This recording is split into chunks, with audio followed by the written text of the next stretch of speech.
Programa Prime Leads. Oferecimento Vicere Soluções em TI.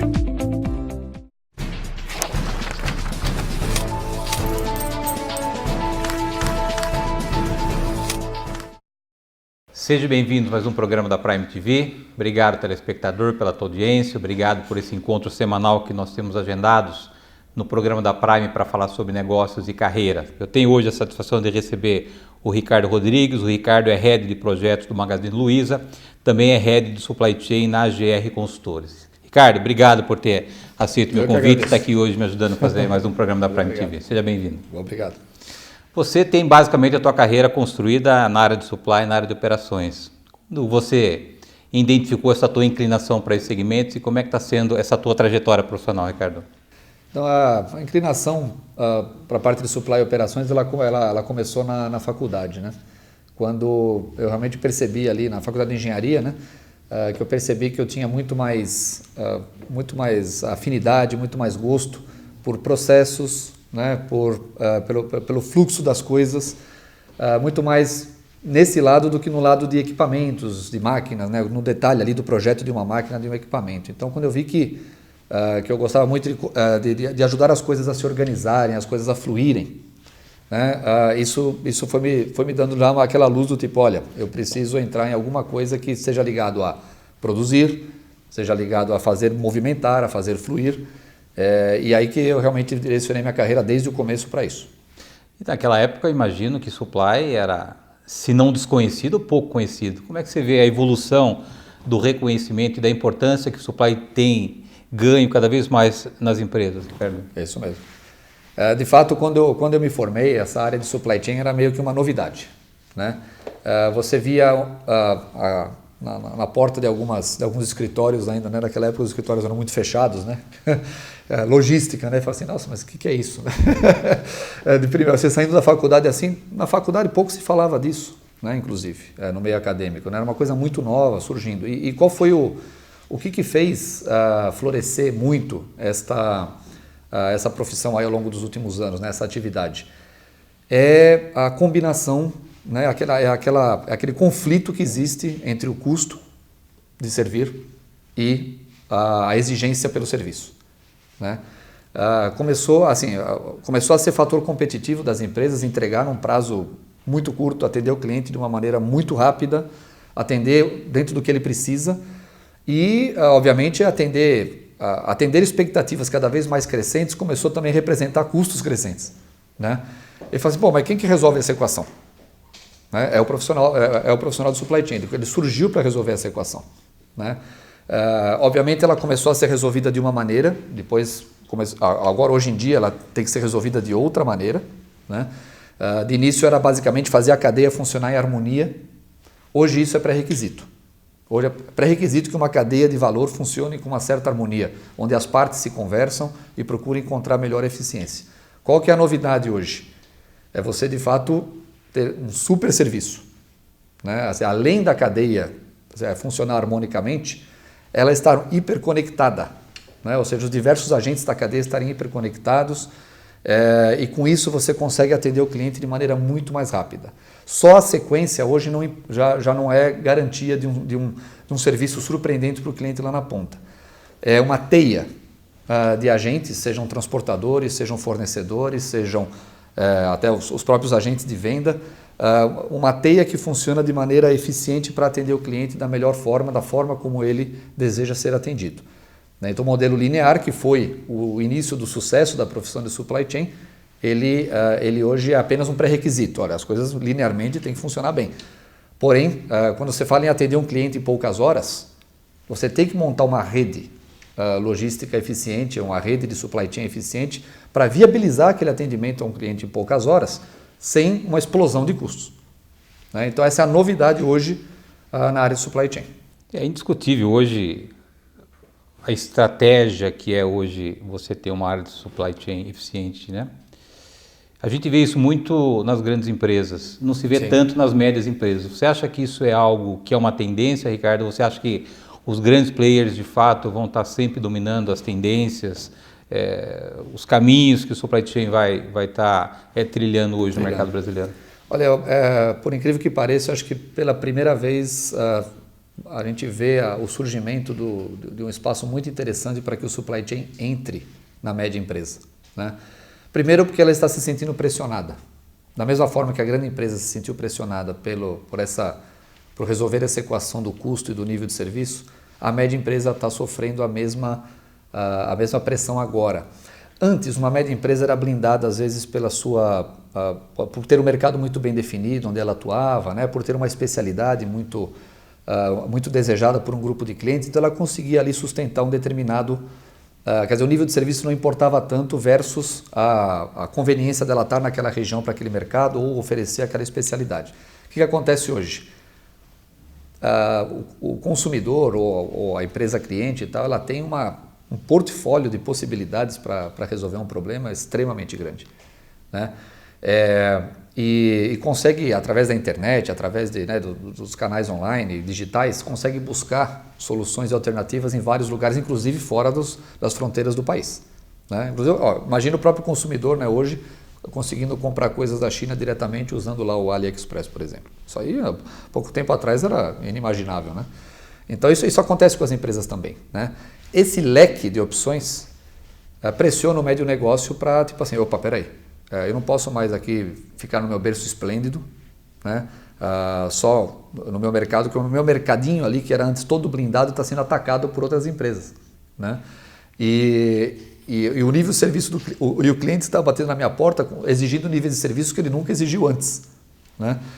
E eu preciso me digitalizar. Às vezes ele quer comprar eletronicamente de mim, ele não quer comprar, ir lá na loja fisicamente comprar, né? Ele exige minha presença em certos lugares que hoje eu não estou presente, né? Ele exige certos serviços, certas conveniências que hoje eu não estou preparado para oferecer. E aí que o supply chain começa a entrar nesse médio negócio, né? Mas, por outro lado, nós profissionais de supply chain temos que nos descomplicar um pouco. Temos que ser um pouco mais práticos, um pouco mais pragmáticos, porque a dinâmica e as tomadas de decisões dentro do médio negócio, ela é diferente. Ela é mais simples, ela é mais pragmática, ela é mais olho no olho, ela é mais, né, mão na massa. E o profissional de supply chain não pode vir com aqueles nomes complexos, aquelas teorias, né? Todas que acabaram se tornando necessárias no mundo mais sofisticado, em empresas muito grandes, cadeias complexas. Tem que realmente se pragmatizar um pouco mais e ser um pouco mais protagonista em negócios de médio porte, ou seja, vestir realmente um chapéu de empreendedorismo, né? Descomplicar o linguajar, descomplicar as soluções e fazer um médio negócio também ter a sua cadeia mais produtiva, mais eficiente, ter o seu cliente mais bem atendido. Tá? Então acho que esse sim, existe uma tendência para o médio negócio, mas o supply chain precisa tomar o cuidado de se descomplicar. Agora, quando você fala em supply chain, do portão para dentro, o executivo do supply chain ele tem a capacidade de estruturar, de levar produtividade. Você tem uma outra realidade que é do portão para fora, quando você começa a depender de fatores que não dependem de você. Infraestrutura, essa dependência que nós temos no modal rodoviário, essa precariedade que a gente tem de portos, aeroportos. Como é que você consegue equilibrar como executivo de supply chain tudo aquilo que você conseguiu de ganho dentro do portão para dentro? Como é que você consegue ter esforços para que do portão para fora não comprometa aquilo que hoje traz competitividade para o seu negócio, Ricardo? Isso de fato é um grande desafio. E aqui no Brasil é um desafio amplificado. Em qualquer rede de supply chain você tem desafios dessa natureza. E no Brasil, e até em outros países até mais do que o Brasil, isso se torna bastante amplificado. Por quê? Por causa não vamos gastar o tempo aqui falando do que todos já sabem, né? As dificuldades de portos, aeroportos, rodovias, dificuldade de localizar um endereço e tal. Só que, assim, é uma coisa dada, não adianta ficar chorando, tem que de fato buscar a maneira mais inteligente de lidar com isso. E qual é a maneira mais inteligente de lidar com isso? Por exemplo, numa logística como a brasileira, onde carece de empresas profissionalizadas e ainda há uma dificuldade física em de se realizar as coisas. É realmente indo muito a campo, em primeiro lugar. Tá? Ir a campo e conhecer realmente os problemas de fato. Né? Saber o que o motorista passa todos os dias, né? Saber o que é fazer uma carga ou uma descarga num porto, num aeroporto, entender ali as dificuldades que existem e fazer uma adaptação na sua cadeia para levá-las em consideração, desde horário de saída, desde tamanho de veículo e tal. Você precisa saber o que está acontecendo, não aplicar receitas pré-definidas para resolver o problema. E o segundo ponto é desenvolver uma relação muito íntima com seus parceiros. Muito. Né? Não achar que você faz um contrato de SLA todo bonitão ali, todo cheio de cláusulas e tal, e defesa, e fala assim, assina aqui e a partir daí o supply chain vai se auto-resolver. Não é verdade. Né? Então, além de conhecer o campo, atuar junto a 4 mãos mesmo com quem está prestando serviço com você, seja uma pequena empresa, uma média empresa, uma grande empresa de transportes, por exemplo, ou agente portuário e tal. Ele conhecer a sua realidade, você conhecer a dele, vocês juntos encontrarem solução para a equação. Tá? Então, o trabalho conjunto e a presença física, sabendo como acontecem as coisas, são 2 grandes antídotos para você contornar dificuldades logísticas como as que nós temos aqui no Brasil. Muito bem, Ricardo. Eu vou pedir a tua licença para um rápido intervalo. Na volta nós retomamos aqui o assunto com o Ricardo Rodrigues. O Ricardo é Head de Projetos no Magazine Luiza e também Head de Supply Chain na AGR Consultores. Nós voltamos no instante.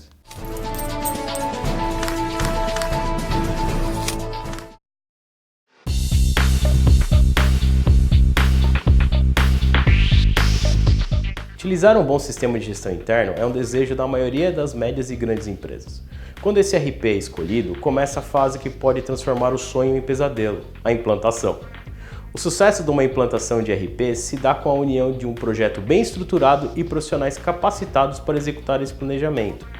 Ter uma equipe especializada na utilização do sistema é fundamental. É nesse momento que muitas empresas chegam até o controle, pois somos especialistas nesse tipo de projeto. Uma grande empresa nos procurou porque o seu contador da época não conseguia dar suporte técnico na implantação do TOTS.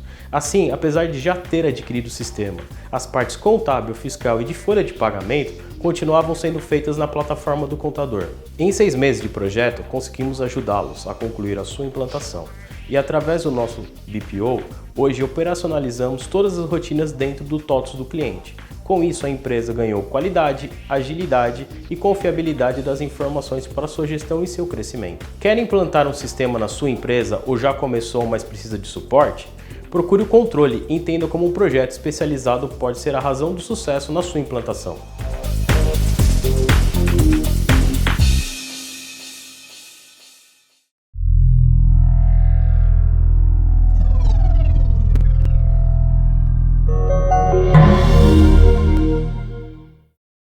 O Hospital Unimed Unidade Anchieta cresceu para atender você e a sua família com mais qualidade, conforto e segurança. Agora são cerca de 6.000 metros quadrados de área construída. Os leitos de UTI mais do que dobraram e os de internação triplicaram. Além disso, o Hospital Unimed Unidade Anchieta oferece uma equipe altamente qualificada e equipamentos de última geração. Unimed Jundiaí. Cuidar de você. Esse é o plano. Acesse o nosso site unimedjundiaí.com.br.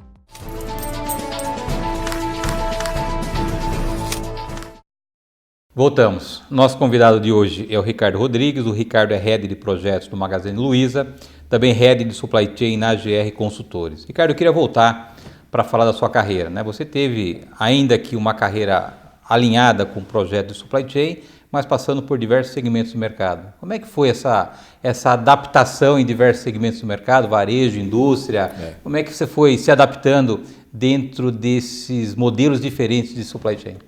Exatamente. Não é nada desconfortável, não é nada confortável, desculpe, não é nada confortável ter que se adaptar, né? Mas depois compensa bastante, porque quer queira, quer não, você, em geral, eu passei aí sempre de 4 a 7 anos de tempo em cada experiência, né? E você ganha uma certa afeição por aquele negócio, por aquela indústria, por aquela empresa. A empresa também ganha uma certa afeição contigo, mas uma coisa que também foi, além da questão falamos no início, né, a questão de processos, para mim ser mais interessante do que às vezes equipamentos e tal, né, a parte técnica, também passou a ser muito claro para mim, ser muito interessante para mim, não ser tão especialista. Não tem certo e nem errado nisso. O profissional pode escolher uma carreira, realmente fazer uma carreira especialista numa determinada indústria ou num determinado elemento do supply chain. Não tem importância. No meu caso, o especialismo nunca foi muito atraente. né? Então, à medida que eu estava me sentindo extremamente especialista naquele negócio, né? E quando você realmente começa a fazer muito bem aquilo, a tendência sempre é de te preservarem muito naquilo, né? Opa, continua aí que está ótimo, né? E para mim o aprender, o desenvolver, e o experimentar novos cenários e novas dinâmicas foi sempre fundamental para realmente me tornar um profissional de supply chain bastante versátil, né? Porque os supply chains por indústria são diferentes. O supply chain de uma indústria química é uma coisa, o supply chain da indústria de calçados é outra, da indústria eletrônica é outra, o do varejo é outro. E para mim sempre encantou a diferença entre os supply chains, né? Para que você possa olhar hoje uma cadeia de valor como um todo, da indústria de base até o varejo e falar assim, puxa, existe um problema aqui, eu tenho uma certa experiência para ajudá-lo a fazer funcionar melhor, né?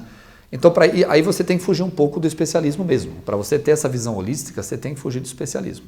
Então, aí eu tive que fazer, obviamente, para mim foi interessante em certos momentos da minha carreira fazer mudanças, né?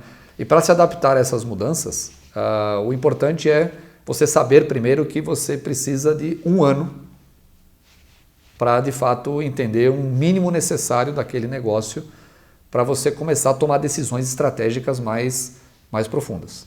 É 1 ano mesmo de que você precisa entregar resultado, claro, ninguém tem espaço ali para você ficar 1 ano aprendendo, claro, você tem que entregar o resultado, porém, para tomar decisões estruturais mais sólidas, né, com certeza, com convicção, para aprender a defender ideias, né, você precisa de pelo menos 1 ano, né? E você precisa se integrar muito na organização. Okay. Tá? Então, o profissional de supply chain que não se preocupa no seu primeiro ano de organização, de realmente fazer diversas alianças dentro da organização, que não só te ajudam a entender sobre o negócio nesse 1 ano, mas também te ajudam depois a você fazer as coisas acontecerem, realmente você fica com o seu papel muito prejudicado.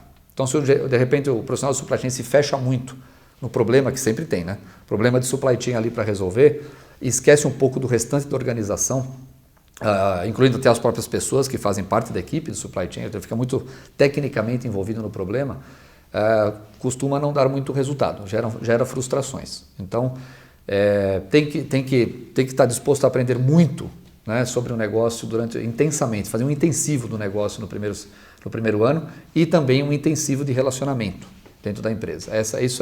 Essas são, vamos dizer assim, as alavancas que eu procurei usar para me adaptar com rapidez aí a cada mudança feita.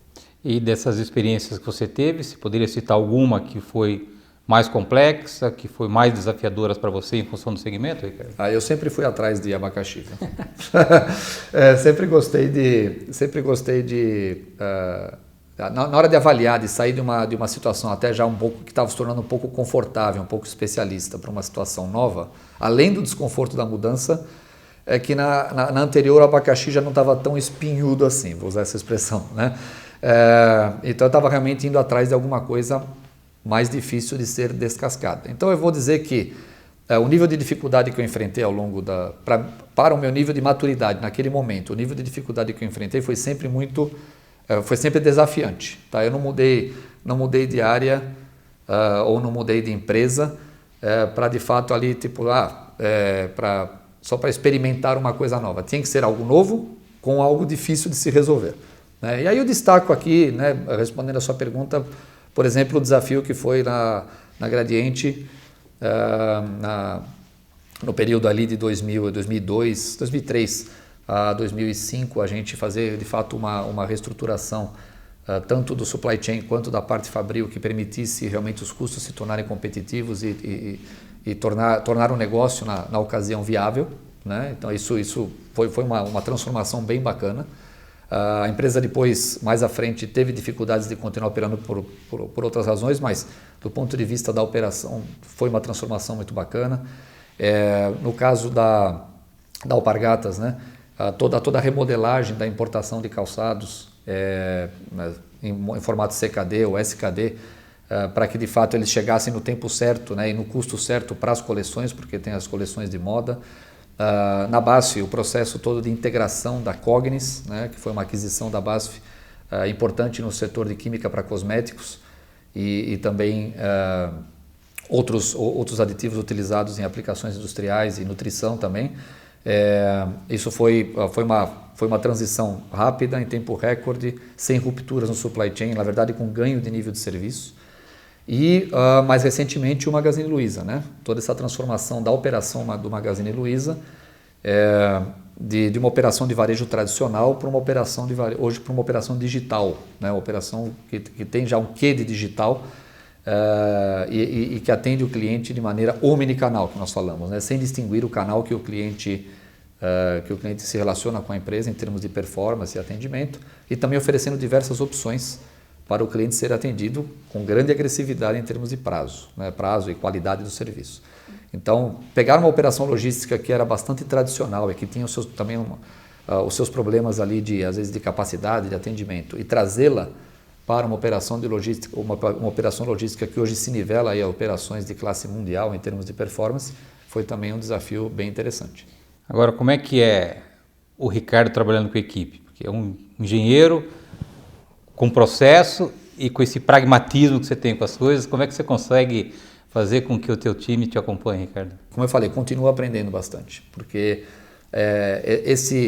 você não pode ser somente pragmático, porque também só com o vamos lá, os problemas de supply chain não se resolvem.